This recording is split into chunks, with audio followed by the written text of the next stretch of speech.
Do you guys think, I know we talked about jury duty earlier. Do you guys think missing jury duty is enough to get this Batman on you? Pattinson's Batman? Imagine he became that type of Batman in the sequel. It's just, you know what? I can't be vengeance anymore. I have to just be like vigilante? Order.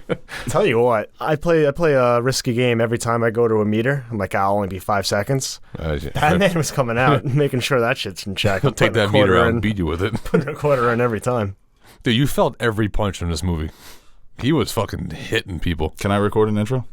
Oh, yeah. Hello, everybody, and welcome back to another episode of Nerd Soup. I'm Bo Oliver, joined here today with Aaron, the Nerd Soup Monkey, and Teddy, and we are here to talk about the Batman spoiler discussion.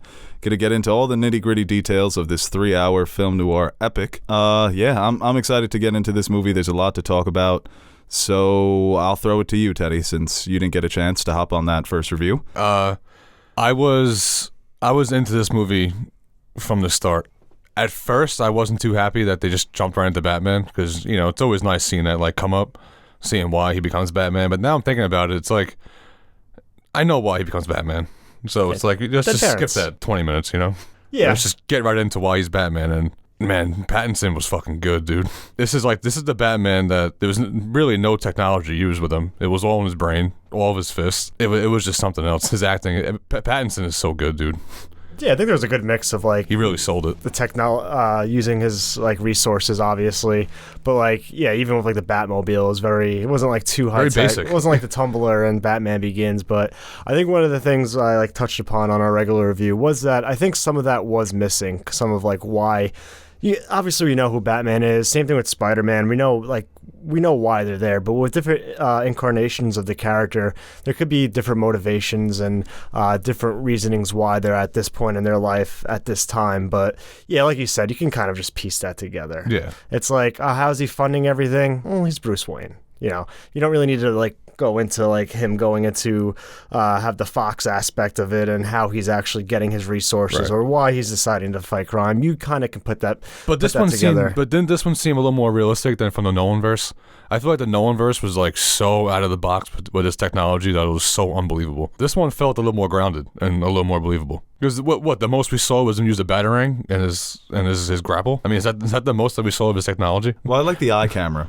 I thought that was a nice touch. That was sick. Yeah, and the way they bring it in that he's having a hard time remembering what he was actually doing because he's having all these nights, and the touch with the wearing the glasses during the day that he can't even look in the light because it's hurting his eyes. He's literally becoming a fucking bat. Yeah. And it's because he's such a recluse. But that was a nice piece of technology. I thought the tech was used well. You know, he sets up the little device in Selina's home. It was low to the ground tech. It was nothing crazy. Yeah. But I think there are some things, you know, it's weird because everyone's complimenting how realistic it is, but there are moments that are taken straight out of the Arkham games. Some of the moves that he's doing, even like the whole, I mean, obviously we're getting into spoilers, but the whole third act, the way that the movie wrapped up, it sets up a movie that can be like Arkham City, where it's just, you haven't played it, right? No. Where it is That's a pretty cool. martial law. Take it from the games. Criminals everywhere, just absolute chaos, and, you know, we'll see where part 2 picks up. But yeah, it was just, Aaron said this on the first review, that it was a nice blend between the two styles of Nolan and Burton, and to me, it ended up being almost perfect. Not the movie, but the Batman universe. Right. Obviously, there are things where, like, yeah, would I like to have seen Paul Dano in a green fancy suit being quippy and cheeky? Sure. But they kept the essence of the Riddler. That it's like the multiverse with Spider-Man, right? There could be some subtle changes and some differences, but to me that felt like a Riddler, and that's really where the realism comes in, because he's clearly based on the Zodiac Killer, and he's a standard serial killer, right? He doesn't have the technology, he doesn't, you know, there's nothing crazy about that character. He's there to send a message. Right. But then there were aspects like, you know, the way that he was gliding around the city, or the way that he uses the grapple at some points. Like, that's not realistic. That doesn't make sense in terms of physics. But they did that stuff. But the way he flew, he had, like, the squirrel suit, which was sick. All of a sudden? Right, yeah. That was realistic. He had the squirrel suit to fly, and he landed like a fucking animal. He didn't land gracefully on top of a truck. That was a great moment. Just he's still figuring it out. Yeah, and you could see that he was scared to jump at first, because it's the first time he was going to do that. You're the only one who have seen it a second time. Has your opinion changed at all, or are you kind of where you're at? No, I'm kind of where I'm at. I really liked it. I think it's a really good movie. I think I have it ranked 3rd or 4th on my all-time live-action Batman movies. But like I said, there are definitely problems I have with it, but I've been upset because a lot of the problems other people have are just annoying me. I think the It's main starting problem with people have is that like it's pointless not. problems right now that's coming out. I think it's not Ben Affleck seems to be a big problem What? for some people. It's absurd, man. Well, no, that's just that's a fringe group. I know. Those people were on the roof with Riddler. That's like. That's been one of the most annoying things I've seen so far. Is just that people who just can't get past that. No, they need to let that it's shit like go. as much as I like this, like I like Ben Affleck's Batman, and like I do kind of enjoy those Snyder movies. It's just like, come on, just get over it and accept what we got and view the movie as is. And yeah, like we talked about in the original review, the more I just sit down and think about it, like it's been all I've been thinking about for the past few days. It's just this movie, and I cannot wait to see it again. I think the dynamic between the Riddler and Batman is something I've come to really like more the more that I think about it, because in the comics and some of the video games, I feel like the Riddler, he's not a Zodiac killer, he's not a serial killer per se. He is both versions of the Riddler in this movie, and more like, I guess, comic accurate, are driven by Batman, but in different ways. I feel like the more accurate version of the Riddler is out of jealousy. Like, he becomes a Riddler more out of jealousy of Batman and trying to prove that he's a mental equal or a superior to Batman, where in this one he's inspired by Batman and thinks they're kind of on the same page and kind of misinterprets what he's doing and kind of thinks, oh, I'm doing all this for you. And the way, and the main thing that we really couldn't talk about on the non-spoiler review is how the Riddler kind of babies him throughout this fucking movie. He makes him do exactly what he wants to do. And obviously in his mind at the end, it doesn't seem like he wins because Batman shows that he's not with him and he stands for justice. But he fucking wins. Because if you see Gotham at the end of the movie, like you said, martial law, absolute chaos. This man completely decimated the city, and this is part of year 2 Batman. He's not maybe he's not as quick as he should have been, and he does lose to Riddler. Wait, so the whole time the Riddler thought, when Batman pretty much said that you're a psycho and I'm not with you, the Riddler actually thought Takes that he one was to know one, Bruce. Yeah, but the Riddler actually thought that he was with him the whole time and that they were doing this together. Well, he was using him without a doubt. Yeah, Yeah. and I think, the disappointment, it's always a great moment when the Riddler's disappointed with Batman's intelligence. When Batman overlooks the murder weapon and Riddler realizes that he hasn't put together the full picture yet. Right. He thinks that he's there and they're going to watch the bombs go off together. But he's so caught up in disgusted himself, in yeah. Batman. You ruined my entire day. I had this all planned out. We were going to sit here, we're going to make some popcorn, and no, Bruce Wayne, there's an oversight. It's like Sherlock. There's always one thing that he doesn't get. It takes the fucking Joker for him to be like, oh, yeah, we'll get to that. To be like, no, you actually did a pretty good job, bud. I know. Good job. Gotham's destroyed. The whole We're plan, probably going to be free in a week. your whole plan went through. Right, I think the themes in this Batman are just way more complex because what they're uncovering here is massive corruption. And it is messed up what these people did, but the way the Riddler's going about it, like you said, Batman realizes, oh, I've inspired him in the wrong way. I need to become a symbol of hope, not this symbol of rage and vengeance, because then you end up with this. You end up with the city underwater.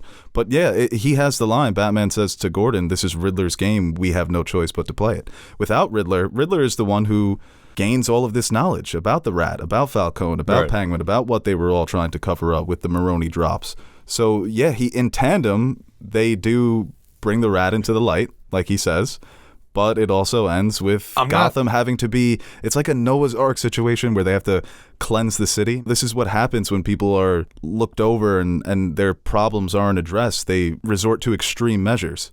And like Aaron said, Batman got duped. He got duped into it. I gotta say, I don't agree with the Riddler's plan with blowing up the dams and flooding the city, but here it comes. I gotta say, the Batman's gotta be pretty hyped that he cleaned up the police department, though.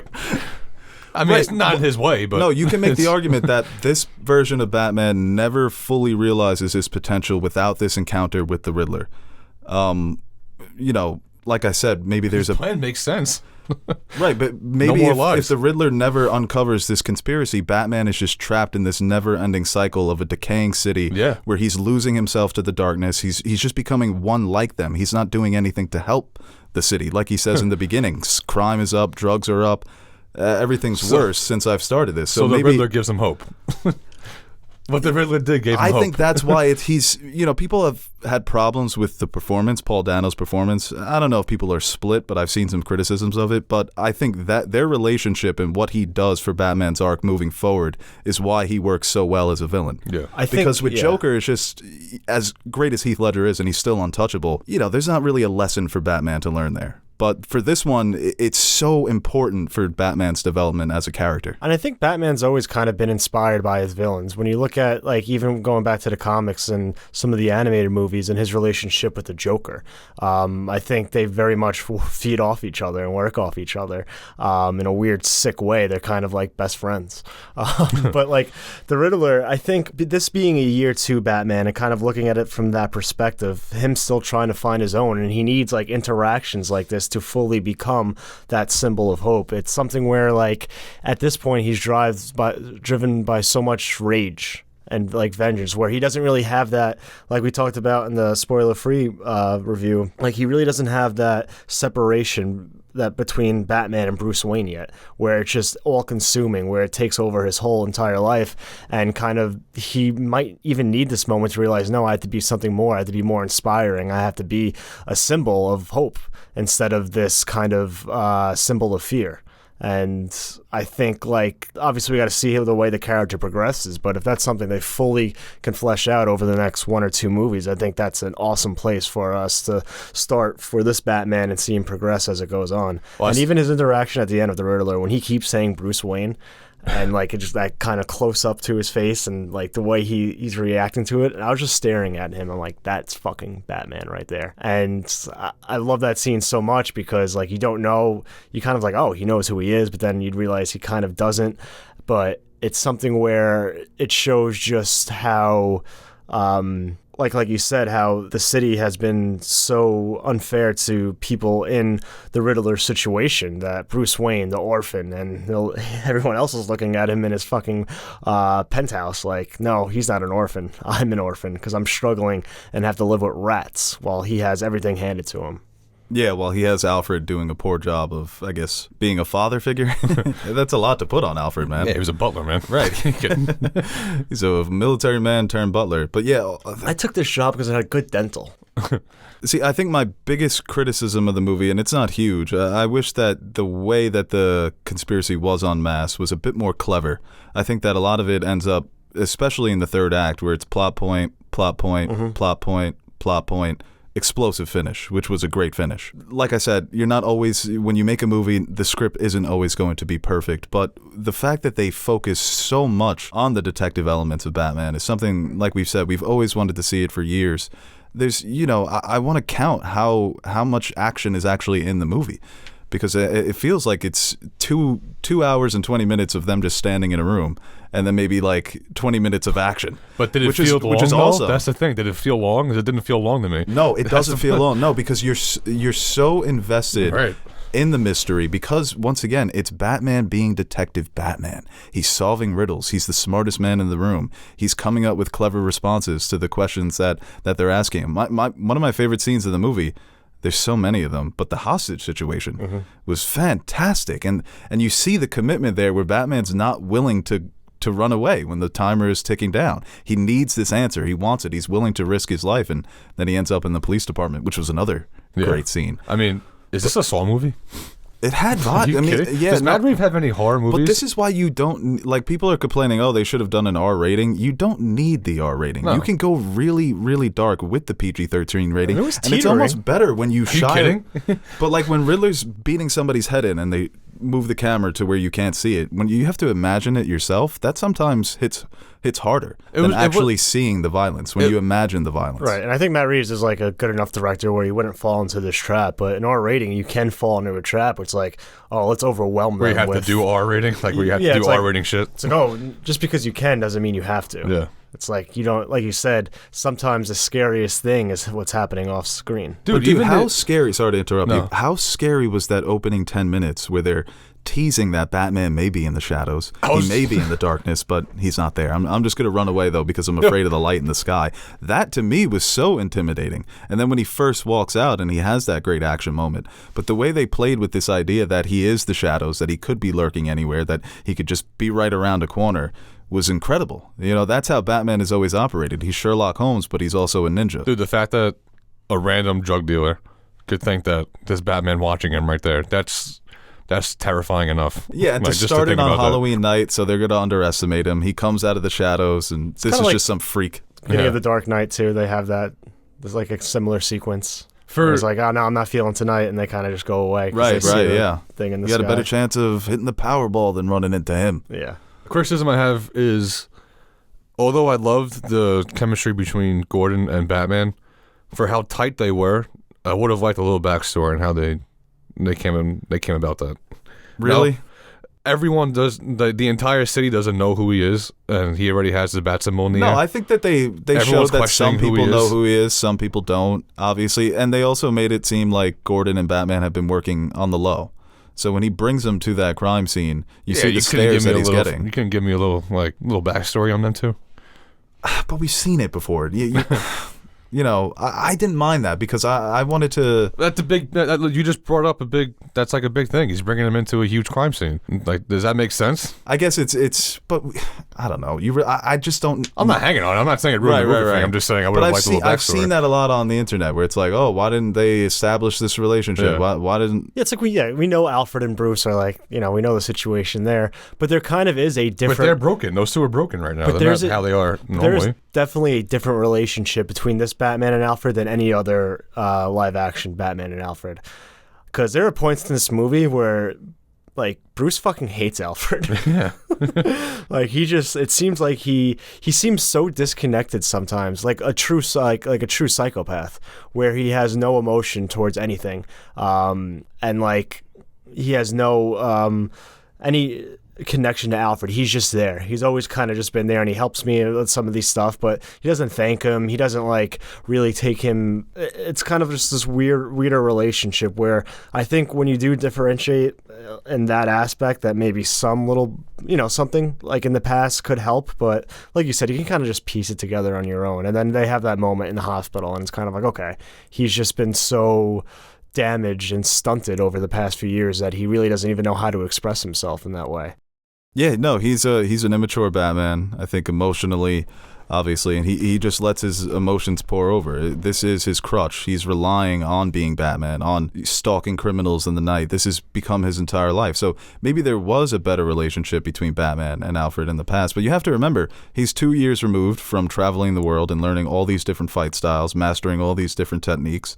Very much that's this Batman because it's so influenced by year one, and that's what happens in year one. It's the same thing. He has that moment with Selina where he's sending her into the lion's den. He's sending her to the 44 below, and she says, "You don't really give a fuck what happens to me." And he looks her in the eye and he grabs her chin and he's like, "Yeah, the camera looks great." So I don't think it's not even that he's a dick. Like we've seen with previous Batmans, he's just so detached. It's just all about being Batman. So do you know there is a prequel comic, right?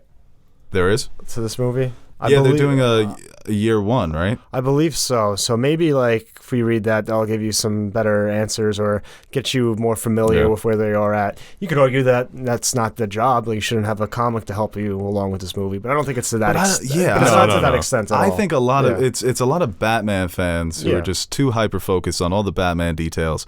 Like I doubt that the casual fan walks away and saying, I really wish they would have shown us more scenes with Alfred and Bruce.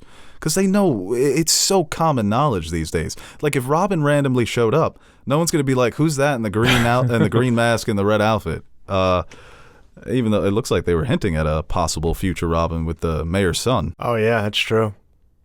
I thought you were saying it was gonna be the other guy. I thought so too, but that guy, he didn't have an official name in the casting. Right. So the character's name is Duke Johnson in the comics, the thug in the beginning who is reluctant to beat up that guy. Oh, okay. But he's also going to play Robin in the Teen Titans show. So I doubt they would do that. I doubt they would get the same guy for that. But I think it does set a cool foundation, especially with the way Penguin left off at the end, where now he's the man in charge. He's going to try and consolidate his power with this power vacuum that's happening in Gotham. So maybe he becomes the big boss of the trilogy, where in part 2, Batman deals with some other villains in his rogues gallery, and then it all comes together in part 3, where he faces off against the Penguin who's acquired all this power. But like I said, the foundation was incredible. This was my favorite live action Gotham City, hands down. Oh yeah, All the supporting cast were fucking A+. not even every just one of them. the cast, the characters, I think the sets, like even like And how good did this movie look? dude, Oh, yeah. For the colors, the cinematography, a despondent, Very dark, dude. I decaying loved it. city, but still beautiful. Right, yeah. We talked about like how it felt like It's New York City right now. It's New York City. Kinda. yeah. but it felt like much like Batman and even the Riddler to an extent. The city is also like halted, like it's stunted. Even though it is modern day and they have access to technology, it still feels like they're stuck in the 70s and 80s, especially with the way the like crime system is set up. You know, it's very much very organized, it's rampant, and that kind of makes you think of that kind of 60s, 70s, 80s type. That's 3 decades, but you know, in the past, like it's not something that really is apparent in our times at this time. So it kind of had a nice blend of like modern, but yet still like a retro style to it. And yeah, Gotham, man. Even like Wayne Manor, like it's not Wayne Manor, even Wayne Tower. It looked like fucking Wayne Manor inside. Yeah, it looked like The castle? Are you kidding? right. The house serious? It's so funny. I was just having a conversation the other day with somebody about how a safety net, it's all about how you use a safety net. Throwing money at the problem isn't going to fix it. And then they have the renewal plan in this movie talking about the safety net that Thomas Wayne set up, but it's been totally corrupted by the mob, by the mayor's office, by the police. Just throwing money at a problem isn't helping anything. Obviously, they have the big bust that actually wasn't, it was just a fraud. So the drugs were still there, and we see the drop heads. Some of those scenes were actually pretty scary when they enter the house and the drop head is in the hallway and they run after him. Yeah. I was like, it's straight out of Seven, a scene straight out of Seven. So yeah, this idea that, okay, even if you have a government that's willing to help out the people, what are they actually doing? When you read between the lines, are these programs actually assisting people? Are they helping people with upward mobility? Are they improving people's lives? No, they're not. And it's the same thing with Batman. Even though he's so dedicated to this crusade, he's actually not helping. Maybe here and there, he obviously has his moments, I'm sure, where he saves some people, but it isn't until the end when he leads them out with the flare, which is another beautiful scene, or when he's carrying the girl and the girl grabs his arm like she doesn't want him to leave. That's where he realizes what he has to be. And it's finally Batman in the daylight. Literally and kind of metaphorically, like Batman, like he's in the light, like he's kind of taking on, how I interpret it anyway, is like he's ready to take on being the hero, like literally in the light this time. And I think like that, I think they did that so well in the beginning. Like when he is walking around that crime scene, he feels so out of place, and like more so than just like in any other Batman movie where it's like, oh, it's just a guy dressed as a bat. Like this one, just like the way they're looking at him, they call him a freak, and like It's like as you're watching, you're like, you have no idea who you're looking at right now. and Dude, he's not when like he doesn't have like the, I don't want to say lacks confidence, but he's not like trying to take over the room. He's just very much in his own head, and he has a job to do. He's focused on that. He's looking around, very slow, very methodical in his movements. You could tell like he really just is there to figure this out. And like as the film progresses, I feel like the more we get introduced to Gotham and we get a sense of the city, he fits more and more and more. And I don't really know how to kind of... He's there doing his job in a bat costume. I don't know That's really all how it to is. say He's that. a lunch pail Batman. I came here to do a job. I'm going to read these little notes you gave to me. No, but it's a good point. He does stand out so much, but in the end, he's the one that they're looking towards. Mm-hmm. It's the hero that they do need. But even when he breaks into the Iceberg Lounge the first time, he just walks right in, punches the guy and walks right in, pushing people out of the way. He's just a fucking blunt weapon at this point in his life. I'm just going to do it my way. I'm going to do it with my fists. And he gets to sit down with the Penguin. We get the introduction to the Penguin, who I didn't expect him to be such a standout in this movie. I thought Colin Farrell, every scene he was eating it up. He was hamming it up, even skipping ahead to the car chase scene. I think his reactions is what really sells that scene. It's beautifully directed. It's epic. But the "I got you" or the "Oh, he this guy's crazy." He was a blast. Rocking too. Yeah, it was. Yeah. And the interrogation scene when he has the jokes about that's the worst Spanish I ever heard. This Riddler guy, what is he, stupid or something? The accent was great. Apparently he got it from a doorman. That was, some old footage. When they showed him the picture of the body. Oh, what are you why doing? are you showing me that? Yeah, now I'm genuinely excited to see his spin-off series, but I thought his presence in the movie was... And then he waddles away with the little penguin noddle was a nice touch. The waddle? Yeah, that was good. But once again, he's you don't take that character as a joke. Even though he's funny, the way he's kind of carrying himself, he's got the big gut. When Bruce Wayne walks in, he's like, "Hey, Johnny Slick." But no, you take him seriously. Like when he's upset about them sabotaging the drop, he's like, "You think you can mess with my money?" I was like, "Okay, Penguin, you got the little gat there. He's not backing down." I didn't shoot. I'm like, "No, you clearly shot him. What are you talking about?" I thought, the makeup speaks for itself. It was very convincing, but you still have to give a performance. So the voice was great. The smiles, the facial expressions that he was making. Like I said, he was a delight in every scene that he was in. Definitely. And I think going more into the plot, because the film is very plot driven, I think I've seen differing takes where people think it's a mess at times. Some people think it's very tight. I kind of feel like it's somewhere in between. Yeah, me too. I feel like it's kind of like it starts off kind of maybe tighter and then loosens up, but then it kind of tightens up back at the end because everything is very connected. I think, like you said, with the Riddler and how he's able to kind of, or how he's the reason he's doing this is pointing out the corruption in Gotham, and part of that corruption is with the mob and how all of that is connected, and kind of to bring that all into the light. So everything is very intertwined, but I do feel like sometimes they jump a little bit to where there were probably a good 25 minutes where the Riddler wasn't even a part of the movie. And I don't think that's a bad thing, but I think that sometimes it was we have the Riddler where we establish him, but then we're on the mob for 25 minutes. Oh, no, now we got to go back to the Riddler in a way where it kind of just felt it felt like it could have been a little bit cleaner, but it's so hard when you're trying to establish everything that that would have been... I don't hold it against it too much, but I think if it was a little bit tighter, maybe you can attribute that to the length and the amount of time they had. So, maybe Matt Reeves was I have 3 hours, so I can afford to delve in and kind of break away from the main story. Well, not even the main story, but a big part of the story for 25 minutes, and I can get back to it because that's what I have the time to do here.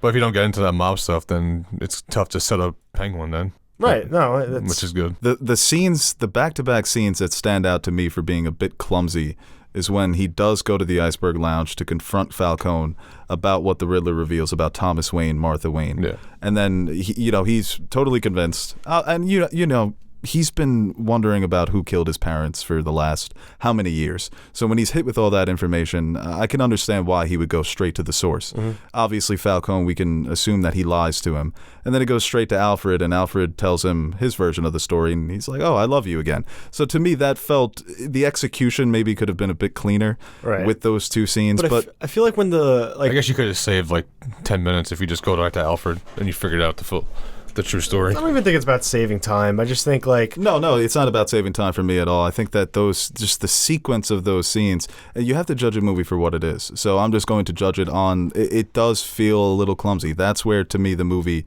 it does halt its momentum. It's not like a screeching halt. Yeah. Because, Batman and Alfred have that moment, and then he looks up and he sees the light, and I'm like, let's fucking get it. We're back in the game. Yeah. But I think But I love John Turturro as Falcone. Yeah, he was actually. You guys really know he was good. in the movie? I didn't know he was in it. No clue. Really? Had no idea. But I do feel like The Dark Knight, for instance, even this times when Joker, because there are periods of time where the Joker really isn't in the movie that much, but I feel like he's always looming, the threat or his presence is always felt throughout that whole film. I feel like when they went away from the Riddler, you kind of forget. It's oh yeah, we still have some riddles to solve, and I think that just could have been a little bit cleaner. But yeah, I think the mob itself. We talked a little bit about. I felt like the portrayal of that was done really well because it kind of did feel like an underground type, this Operation secret again. organization that's kind of pulling the strings in the city. And I think that brought a lot of life to, like, how we talked about how Gotham is kind of like a character at this point. I think that aspect of the film, like, really brought that to life. Yeah, I think that's the benefit of taking your movie so seriously, is that those elements are going to feel more realistic, like these people are actual mobsters. There's an organization here with a hierarchy, and Falcone being the secret ruler of Gotham City. That's perfect for a Batman conspiracy, right? Yeah, that's like when we talk about like the realism, I don't think it's as like grounded as the Nolan trilogy, and that's why I kind of think of it as a blend between maybe the Burton and Nolan, because it is grounded, but within the setting that it creates. Because I do feel like at times it is kind of, how do I describe this? You ever watch a movie and it just establishes its own kind of setting, but it's not quite ours? There's just something off about it, but within that world, everything seems to be like everything follows the rules of that world. I feel like it's kind of like this with how everything's set up and kind of what the city is like. Because it's, like you said, it's like like, I guess we'll compare it to New York because they literally have Gotham Square Garden. It's like our New York, and it's presumably 2019, 2020, the year, but there still is just something off. It's different. There's something about it that's just the society they're in is just tweaked a little bit to where that it's not like exactly an exact replica of if this was happening in New York, kind of like how the Nolan movies are. I got so annoyed with people who said that the movie was too grim, especially in the times we're living in. What a novel concept, right? Art reflecting life. Because the 2008, The Dark Knight, does such a good job representing, I think, the politics, the temperature of that era, and I think this movie did that as well. But yeah, I mean, Gotham City in this movie, like you said, it feels like an actual character. Like this is a city that people are living in, although it's got some of the superhero elements as well. But I people are saying, oh, I'm tired of Reeves saying I want to find a realistic way to portray this character and that character. I think that some of the more supernatural elements could also exist in this universe. Because the way he's fighting, let's make no mistake about it, that ain't realistic fighting. Nobody in the real world fights like that. You want realistic fighting, go to the Bale movies. This is what I wanted to see, though. Mm-hmm. I like the elements of him fighting like he's in a fucking kung fu movie, where the punches are a bit sped up, and there's the sound effects of the punches. You felt when you punch someone, you don't fucking hear anything. Your hand breaks. Yeah, you felt every punch. And that first or the scene, boots, or the way he's walking, his whole presence, that he is this larger-than-life presence, where it is still a comic book movie. Dude, the entire movie, those twins had the marks on their faces the entire movie. That was so fucking He broke funny. their noses. The cop, he broke his nose. Like, yeah, that was a great reoccurring bit, man. The humor throughout, I think the script, it was great situational humor when Batman has to punch Gordon to get out of the police station, and in the next scene, Gordon says, "You couldn't have pulled your punch, man?" And Batman goes, "I did." Such a great Gordon-Batman interaction. you have a lot of cats. Batman, yeah, great line. You have a lot of cats. Like we said, the Penguin was funny throughout. Dude, Teddy goes, and Selena Kyle comes out and like grabs milk out of the fridge. She's like, "Yo, is she drinking milk?" Like he was just shocked that someone. I was like, "Is that really milk?" It's like, yeah, Ted. That's a good Shut choice. up! I'm watching the movie. Yeah, because she's a cat, She made a joke that she's a method actor, so she was drinking milk out of a bowl before she You're not actually supposed filmed to the give scene. cats milk. That's a myth. I was gonna look it up. I didn't get to it. If cats actually do like milk, I think you can do kittens, but adult cats no. I think it fucks up their digestion. I love milk. We're going to have to save that for part 2. All right, guys, before we get into the second half of this review, I want to give a quick shout out to our sponsor for today's video, and that would be Storyblocks. You could click the link in the description box below and check out what Storyblocks is all about. It's a company dedicated to making life easier for modern content creators. I feel like in today's world, it's easy to get started. Everyone seems to have a laptop or a microphone, but it is difficult to sustain and maintain, and that's where Storyblocks comes in. It makes life easier for content creators so that you don't have to sacrifice time, budget, resources when crafting your vision or building your personal business.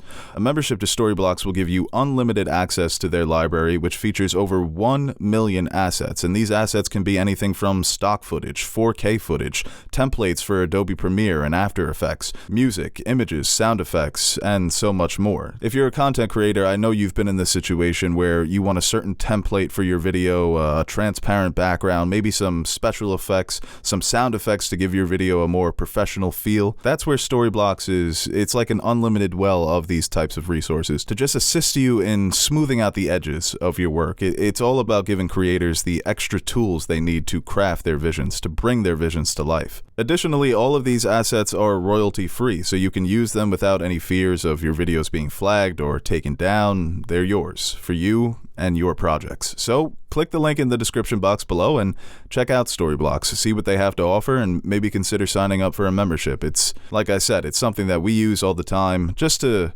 smooth out the edges of our projects and videos. So go check that out. And without further ado, let's get back into the review. Aaron, Teddy, what did you guys think about Zoe Kravitz as Catwoman? Oh, she killed it, dude. Yeah, the more I love that she wasn't in the way the whole movie. Like, she just fit in with Batman. Right, there were moments where she was Catwoman. She gets the money during the drop. Yeah. There are moments of her actually caring about what happened to her friend Annika.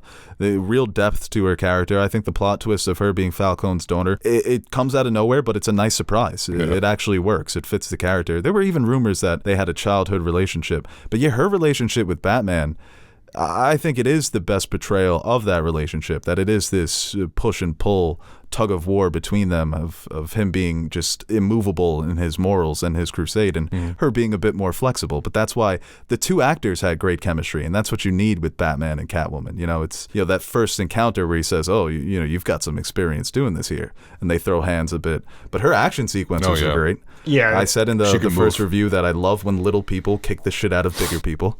Once again, not realistic, but it's fucking cool because she looks so awesome in the outfit. And she's sexy. She has the sex appeal. She's got the confidence as well. So you feel like, yeah, she can hang with these guys as well, like Catwoman does in the comics. One of the best fighters in the DC universe. I'm getting real nerdy here. But that's what I loved about this movie. It was like, that's my Catwoman, that's my Batman. They were so great. Every moment they had together, to me, it was great. Yeah, I think it definitely reflects. I think my favorite, them going, with them together is in the Arkham games, but, it kind of, I think, mirrored that a lot. And, just the way she's definitely more flirtatious with Batman, and Batman's just as stoic. But even when she kisses Batman, his reaction is just like, oh, what was that? Yeah, back the fuck off. So I've never done that before. But So you think this Batman was a virgin? Oh, I think that 100%. there's a really strong case if he's not, it's been definitely a not while. going down. Strong chance. It's been a long time since he's had it. If he's not a virgin. But he's been away for a long time, and fighting crime for 2 years. He seems a little obsessed with it. But that's the thing, so the thing with the Nolan Batman, and even other pretty much every other Batman we've gotten besides Ben Affleck's, it's wants to fuck.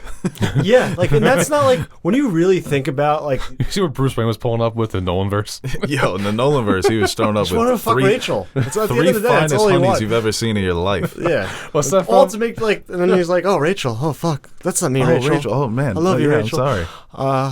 Fuck Harvey. But when you think about someone with the the mental state Batman is, that deranged, that psychotic, they don't have that emotional connection to other people. No. He doesn't want to have Well, that's why I can't. But he He portrays doesn't want that to be intimacy, and every time we put Batman in live action, he needs to have a love interest. He needs to, be attracted to somebody. Here, it's obviously Catwoman being the aggressor, him kind of taken off guard here, and that's what someone in real life who has these fucking mental issues is probably like as well. They're not they don't think like that. All he wants to do is fucking solve some riddles. Yeah, this Catwoman, they gave him his Irene Adler. Sherlock Holmes has no interest in women, but he's interested in the woman who can one-up him, who can get one over on him, who can get the best out of him. So at More the of a end, mental connection right. than anything else. She never saw his face. Batman's we know not that horny. since You think someone could save Gotham being horny? No. I was waiting for her to take the mask off before she left. right, she doesn't even know what I guess he she saved looks that for the like, next and movie. she's into him. I mean, he's got a good physique, obviously. My mom's boyfriend goes, he's so skinny. Does the suit give him superpowers? It's come on, he's slender. He's a featherweight. Featherweights can still fight. He's got the suit. I thought, though, the body, he looked fine. He's in better shape than I've ever been. I can tell you that much. I love that. But yeah, he is, that's why I got so, sorry to cut you off again, Ted. I'm becoming so frustrated with the people who are whining about the lack of Bruce Wayne, or that the Bruce Wayne character wasn't developed. He wasn't that charismatic playboy. That was the whole point of the movie. That's coming.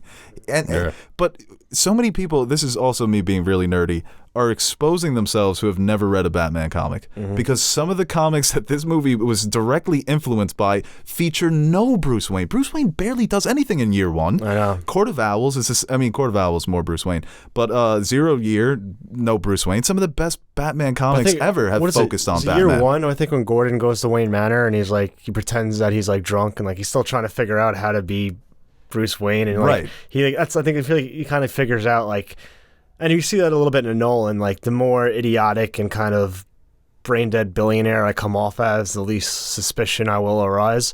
But like when we talked about, I think we mentioned this on our other review too. It's like he doesn't know how to be Bruce Wayne yet. Batman is like, there is no Bruce Wayne. Who we see him as Batman, that's who he is, and he's so driven by rage that he hasn't really been able to kind of differentiate the two and realize the need for an alter ego in Bruce Wayne to kind of stable out his life, but also kind of keep up with appearances just so not to further raise any suspicion.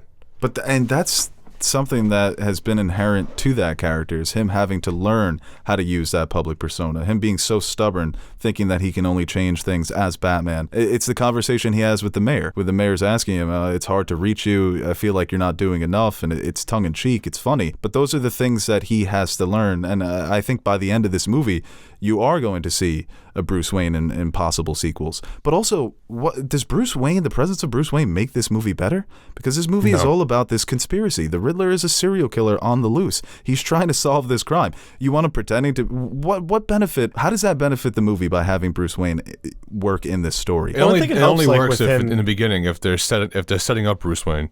Then you bring him back in, but you never set up Bruce Wayne in the movie, so you don't need him in the movie. Off, to me, is such an annoying nitpick. Where it's people are just looking for things. Great Batman, but where was Bruce Wayne? Really? Like, you were watching the trailers like, damn, I really hope there's a charismatic Bruce Wayne in this. But no one says, like, where was Clark Kent? We came to see Superman. Well, Clark Kent, that, you know. Well, it's the same thing. Like, people think, like, Clark Kent is the alter ego. Same thing with Batman. Bruce Wayne's the alter ego. Right, yeah, it's flipped. I think, being nerdy, once again, people misunderstand Batman and Superman. You know what's fight. You know what's crazy? Right. You know how you were saying how like mentally unstable he is, and how like he's so overran by his vengeance that he never, and like he's so blind, like he has his like blinders on when he wants to like really fuck somebody up. He never crosses that line that he kills somebody, and he actively goes to stop people from killing people. Like he stops. He sure tried. Yeah, he stops. He juices Yeah, up? no, but he juices up. Yeah, that was nuts.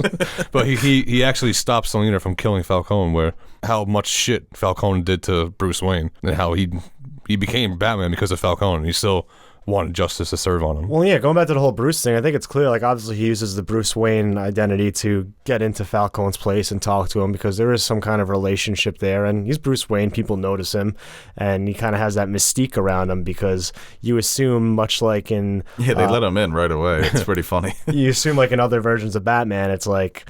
he's been reclusive for a while, and it's kind of a shock when you see him out and about because he hasn't put on that persona yet. But like when he's walking up to that like penthouse, I guess, or in the club, like it's like he doesn't even realize he doesn't have the costume on at that point. Like he's going in, he wants answers, and he's not scared to death in that moment. Yeah. Like he's just going in, wants to find answers. He's not acting like Bruce. He's just like, that's just an easier way for him to get in and find out what he wants to find out. Right. Yeah, I think that just the way he looked, I think, because that's the healthiest I think he looks in the movie. Because in all the other Bruce Wayne scenes, he looks so pale. He looks beat up. He's got a fade or something. But there he looked, like Robert Pattinson, the Pattinson that people fell in love with. But yeah, he still very much is. I'm just here to get this information out of you. I'm not trying to schmooze you or trick you. Give me answers. But that was an interesting wrinkle as well, relating Martha to the Arkham family. And I think that is something that goes back to the comics. But this idea that Thomas Wayne was trying to pressure this journalist into not releasing that information, and he makes a mistake. So his whole image of his parents is shattered. For Batman to go through that, it is a lot different from the Nolan universe. Dude, actually, I had a dream that night after the movie. I don't know why, but like I had a dream about Batman, but it was like Martha becoming the Joker, like in like Flashpoint. I guess it just stuck with me in that, like, oh fuck, this Martha's kind of fucked up. Well, when they brought that in, you see the mental illness that she was grappling with, and you look at what's happening with Bruce, and it makes you think this could be a sort of hereditary type of thing, where if he isn't pointed in the right direction, if he doesn't have that sort of Bat family support system, he can kind of lose himself to whatever issues he has. They're all over this movie, him being so obsessed with his anger. And I'm kind of happy that, like, what Falcone said wasn't true, because while he was explaining it, I'm like, oh, no, Thomas Wayne. Yeah, me too. Don't make him a bad guy. Well, the way that they kind of did leave it ambiguous, where you're going to take Alfred's word, because Alfred's historically been a good guy in Falcone. But the way Falcone played it, the credit to John Turturro, where you do believe him in those moments. Yeah, me believe him, because he's acting like a father figure to Bruce. They have that weird relationship where Bruce's father operated on him and saved his life, and Bruce watched that from above. So they've got that connection, and obviously Bruce hasn't had that father figure in his life for so many years because he's been so distant from Alfred. He does go to Alfred and inspires him to continue on fighting this crusade. It's so fun. When he first went to Alfred, like, he just wakes up and, like, he's like, sees Bruce and he looks happy, but he's all fucking mangled, and Bruce just starts grilling him right away. I'm like, come on, Bruce. Drops the bomb like that. You can't just be happy he's woken up. I'm like, in that moment, I'm like, he doesn't give a fuck about Alfred. But then he's like, just kidding. Just kidding. I'll hold your hand. Yeah, no, that I caught that the second time as well, that he goes right into questioning him. As soon as Alfred opens his eyes, you lied to me. I thought Alfred was a goner in that scene. I thought they were about to kill off Alfred, where the audience is so familiar with Alfred, let's just fucking kill him off. I don't know. I thought they were going to kill off Batman at the end. When he went and jumped on the electric. Ballsy. Batman is he's indestructible. Even he survived a nuke. Well, I'm thinking they did that to close out this Batman, where it's like it's one Batman. I thought that they were going to do that, have him save the city, save the people in there. Well, so many people kill him off. I was like, please don't do that. Yeah. People have been they made it so dramatic, like they were gonna. Like, it was a very dramatic scene when he jumped and grabbed it. Yeah, like he was giving his life for everyone. Right, but if I had no knowledge of a sequel, maybe. Yeah. Well, I think that you thought for a second that you guys didn't think for a second that he was gonna die. Never, not for a second. Only the characters around Batman could die. At first I was like, damn, are all these people about to get electrocuted? That was fucking fucked up. When they finally go, like, back to the Riddler and they kind of have those moments together, I think, like, anytime Batman's in, like, a jail cell with somebody or interrogating somebody, it's always the best scene. It's literally the best scene in the movie. When he gets angry and he's beating on that glass and you kind of see the real Riddler, not with the voice thing. I thought that was so funny too. When he goes on a computer and it's basically just like, hey guys, it's me, Riddler. Thanks for He's a psychopath, bro. Thanks for all the donations. Patreon's in my bio. Hi, Max. Thanks, man. I appreciate the 10 roses. Well, what did you guys think about? I mean, the performance of Paul Dano as the Riddler. Like I said, some people seem to where it really didn't work for them. I think it was a lot. The monologue, like when he's going off, I feel like at times it kind of got a little bit too much. He's just overcooking it. Too hamming it up. Yeah, he was hamming it. I feel like it was more around the Riddler, like the essence around him. But yeah, I like the relationship between him and Bruce, though. I think that was something I really enjoyed. Yeah, I could see why people may be a little bit annoyed by his performance. But the what really brings it home for me is the interrogation scene. And it is the disappointment that Riddler displays in Batman and his intellect. Him watching the explosions go off was so great, and him singing Ave Maria. It's weird because it's like on the similar wavelength of Jesse Eisenberg's Lex Luthor, but for some reason it works better because he's a serial killer, right? So you're thinking he's a bit unhinged, but he is really, okay. At the end, he seems like he's a crazy man, and even in the interrogation scene, but he's killing with a purpose here. He's got a point to make. So it's just not reckless, chaotic violence. There are a lot of bad people that he's taking down. So, but for me, the scenes where he's, where, like I said, the hostage situation, I thought Paul Dano was really good in that. Even when he does go, he's screaming at the guy at Coulson. It's like, you don't get to say anything. The opening worked for scene. me. He's definitely when- more intimidating when he has like the voice changer and he has a saran wrap going. But when you actually see who he is, and he's more Riddler. Oh yeah, dude, with the glasses, like Yeah. I could see him in the Riddler suit, the traditional costume. Maybe in part 2 or part 3. But people are speculating that maybe he'll become like the Hannibal Lecter of this Bat universe, where Batman goes to him to get information. Maybe the Joker breaks out in part 2, and he goes, what did you learn about this guy? And Riddler's like, I'll tell you, but it's a riddle. Yeah. Yeah, that's why I just love their relationship so much, because Riddler thinks he is just so much. Like He's gotten one up him on thinking Batman. they're on the same way, like on the same level of intellect, and then being and then being so disappointed that he's not. That's like a different spin. But like when he's jealous of Batman, and like he constantly has to tell himself and tell Batman that he's smarter than him, even though he's not, because Batman continuously does. Like kind of like how they kind of flipped it there, where Batman's the one who's a couple steps behind. But yeah, I think like him being able to inspire that like basically terrorist group and to cause chaos, and like his pull and the way people kind of got behind him. We see that with like I think a few times with other Batman villains, where what they're fighting for is just, but the way they go about it is wrong. But that also can rise some support and just kind of lead to absolute destruction. So. Yeah, you could have also just leaked. You could have also just leaked the information. You didn't need to go on a killing spree. Well, that's why he's a psychopath. Well, that's what he said. He needed the focused violence to bring, because nobody would believe him. Yeah. So Batman's now got this rep as the crime fighter. So if Batman uncovers it, even though people are still iffy on what his role should be, if it comes from Batman and then he's also working with the GDCP, that's it just doesn't get swept under the rug. You upload this to Reddit, nobody's going to take it. Falcone runs Gotham, so that's ridiculous. Dude, it goes back to who the fuck is Falcone? It goes back to Nolan's verse Right under with like the hot post of, is Bruce Wayne? You think Bruce Wayne's Batman? Right.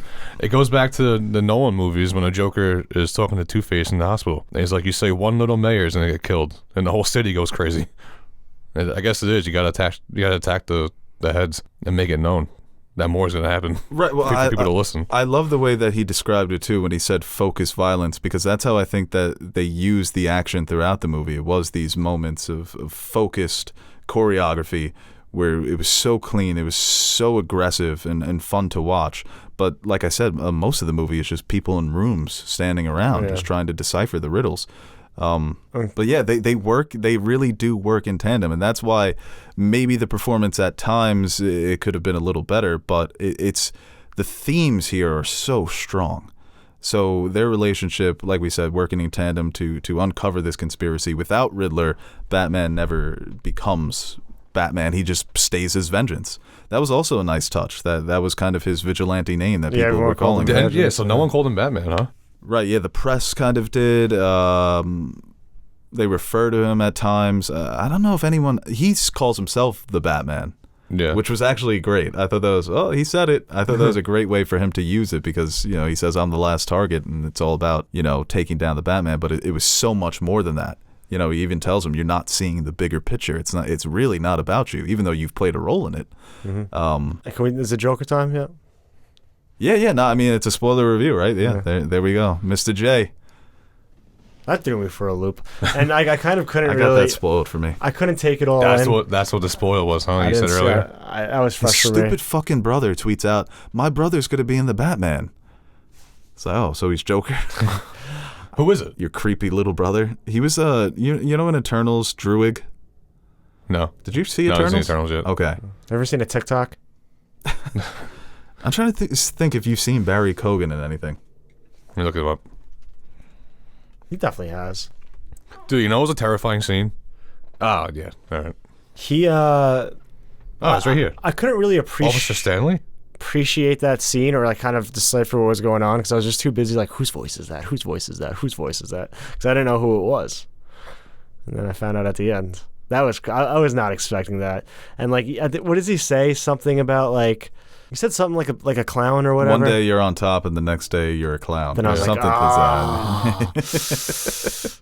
And like even during it, I was kind of like, I don't know about this. So like, but it looks like he has the bleached skin, which it's like the same thing with Batman having white eyes for me. It's like, that's all I want. Even though we mentioned how Robert Pattinson does, like, being able to see his eyes gives that character so much more life, and the way he's looking at things and piercing through things and kind of focusing on certain things.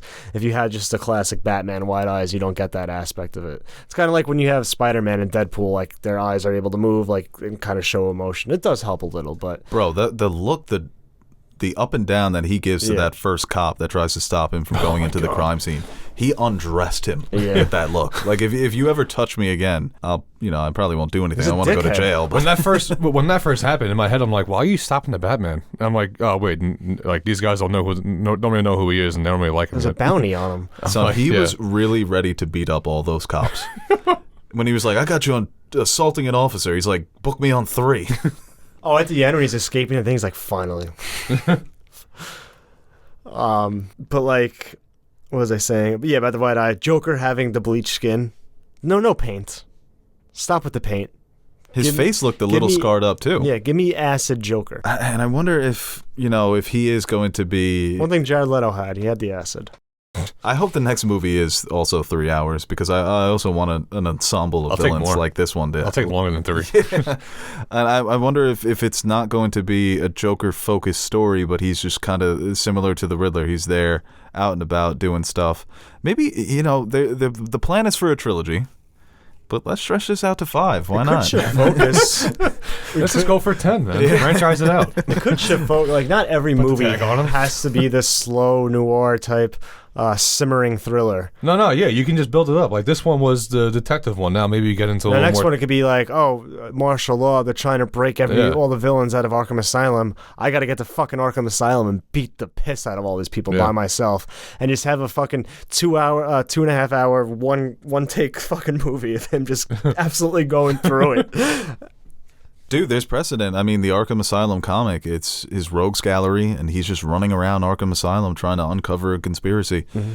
They keep talking about bringing in the Court of Owls for part 2, so the Joker does not really fit if they're going to, because Court of Owls is so big. That is how you can actually transition from the slow burn detective noir to all out just brawl. Mm-hmm. Because the Court of Owls, I won't get too into it. It does involve a lot of people who can fight pretty well. That's cool. They challenge Batman physically.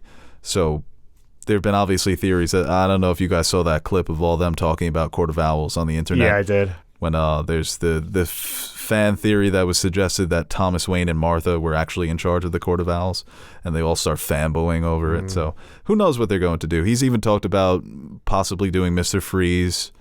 And you still have Penguin there, who hasn't reached his full potential either. Batman and Penguin both come out of this with new perspectives on who they can actually be in this world. Well, that's one thing this movie did well too. Is like I want to see how Gotham gets reconstructed now. Even the Penguin series.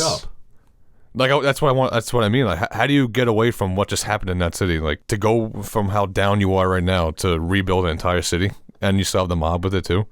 So you gotta try and tame the mob, and you gotta get like people back on your side from politics because of how corrupt you were. Dude, I was on the way home. Remember me asking him, like, is like New York City set up like that? with a dam? Yeah, that's scary. I don't know, but you blow up the bridges and we're done here. Wait, I want to say how just a quick point, how terrifying the Riddler was in that opening scene when he's lurking on the mayor. Oh yeah, dude, that introduction for the Riddler and for Batman. Just because he's just sitting there lurking, and then the next scene, it's that horror, like that horror sound, and he's right behind him. Yeah. Scared the shit out of me. Yeah, the eyes. The eyes is what really gets you. Yeah. But people notice it before I did, because I guess my eyes are just shitty. So I heard people go, oh, and I was like, oh. I felt like Elena, because in every horror movie, I see the thing in the background, and she never does. So I'm ready for it. Yeah. And this one, I was like, oh. Right. Yeah, to me, see, that's why the third act, it kind of ran out of those surprises, where you know where it's going, especially when the city floods. You're like, it's just over. There's no way to stop this. I felt like that. I was shocked that, like, that's what happened. Yeah, actually, that is, I should take that back. That was shocking. I thought at first it was one of those things where it's like, he has the vans parked along the seawall, And this is what will happen if Batman doesn't save the day. Yeah. But then, like, they cut back. It's Yeah, like, you thought oh, it no, was- that actually happened. At first I thought that too. I thought he was imagining it. Yeah. Yeah, I guess, with the mob stuff, that became a bit more predictable. That he's just going to check all these boxes and it's going to be, the rat's going to be Falcone. That wasn't such a mind-blowing reveal. But I think, like, the audio recording that she shows him of him choking out the girl was disturbing. Seeing his fall, he feels like such an untouchable figure, and then everything just collapses. I had the same reaction though when everything was flooding. I was like, is he imagining this? No, it just really happened. And him and Gordon being a buddy cop duo is so fucking cool. Yeah, they were really good together. And they run up at I guess that's the old Wayne Manor that turned into an orphanage, right? I think so, yeah. That reminded me of an Arkham game, like a Riddler, like hideout spot. Yeah, where he already has goddamn everything Arkham in. games, man. But I like, really gotta play them. They're so good. him and Gordon just being like just the duo, solving the case together. It was fucking awesome. Can we get a Gordon and Batman spinoff? I think getting a they're Gordon spinoff. Oh, that's what they're doing. They're doing I don't know if that's still in the works, because now it sounds like they may be doing something else. But it was the GDCP or GCD Gotham City Police Department. GCPD.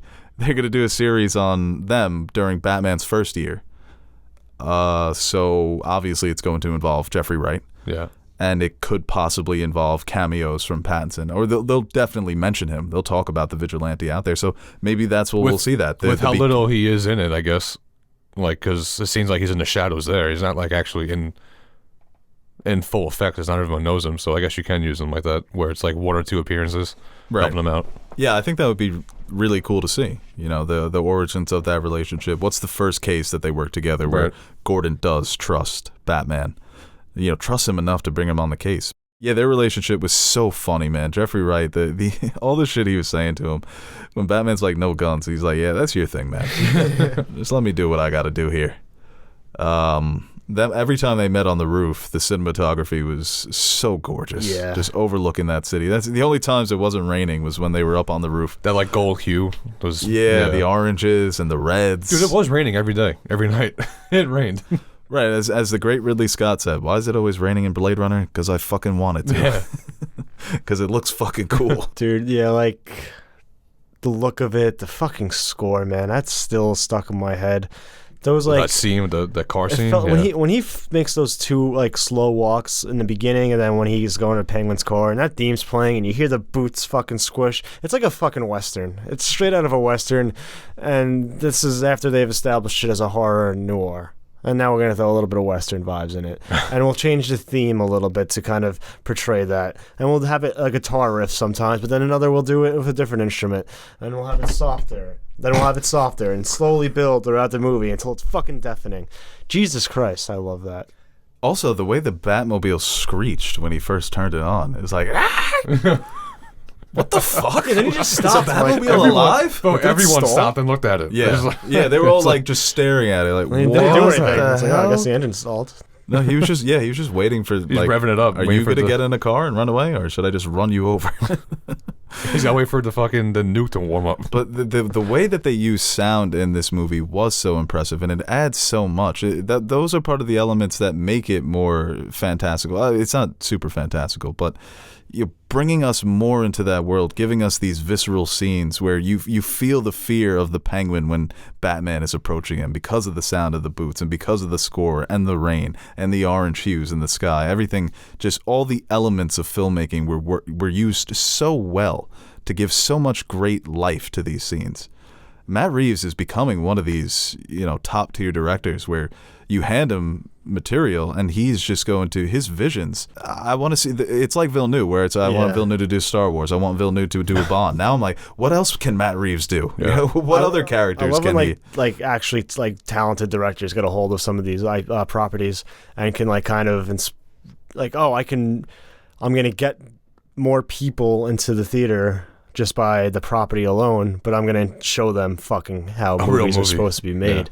Yeah. It's kind of like with Spielberg with the Jurassic Parks. It's like you're gonna go in because Jurassic Park has that appeal, but no, I'm also a fucking elite filmmaker, and I'm about to hit you over the head with some shit you haven't seen before. James Cameron, another one, and now Villeneuve and Matt Reeves kind of taking up not being afraid to tackle big budget projects are going to get a lot of fucking attention, but still keeping it stylistically true to how, like, to themselves and making it an actual,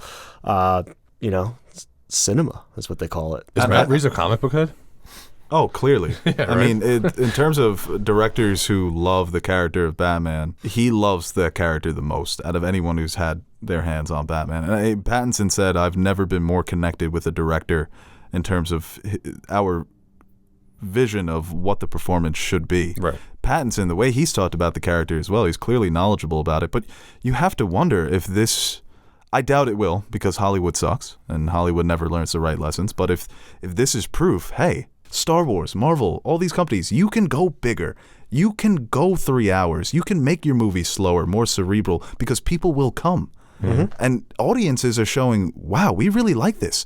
We like this slow burn. We like this movie that it took its time. It wasn't just hyperized action entire 3 hours. Look at The Dark Knight. It's a perfect example. And obviously the relationship, because it is fucking Batman. But Christopher Nolan, before that movie, that really made him a household name.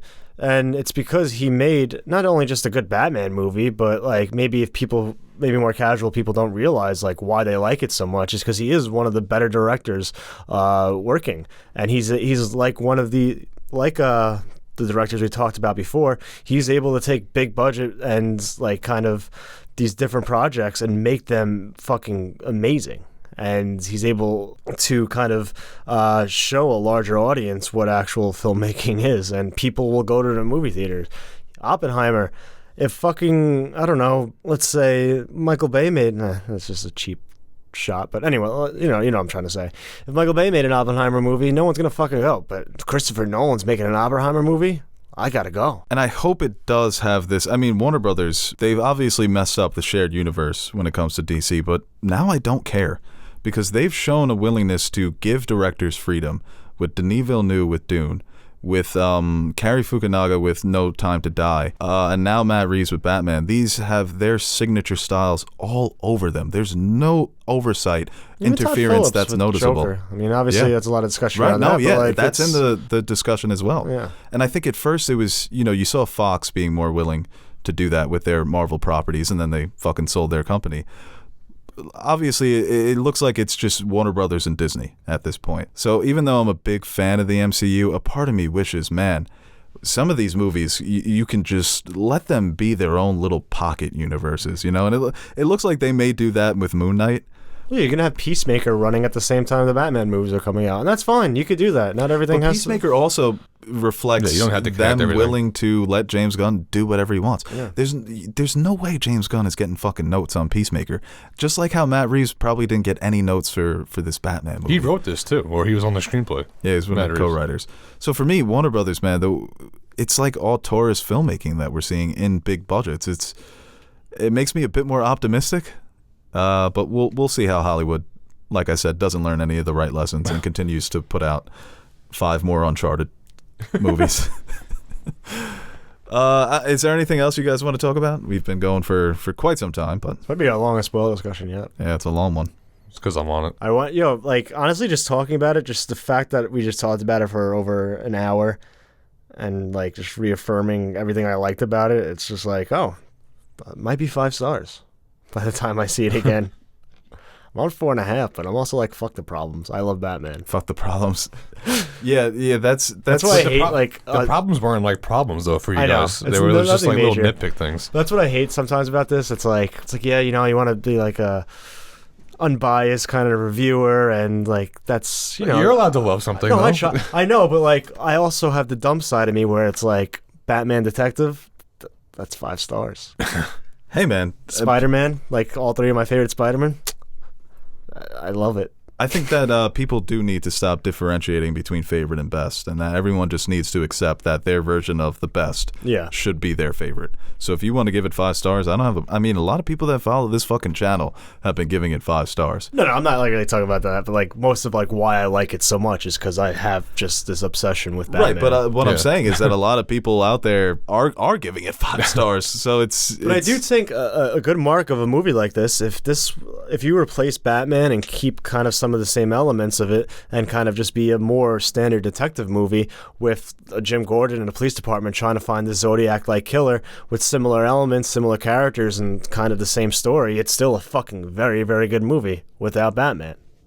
But like it's Batman, so like I like it. Well, that's too hot of a take for me to debate, but but if you know what I'm saying. Like, you need Batman throwing the bat at those people in the club. Of course, but like if it's like the same, then it's more of like a Seven type film where they're just trying to find a serial killer, or like Zodiac. Like I think it's written right, but the conspiracy.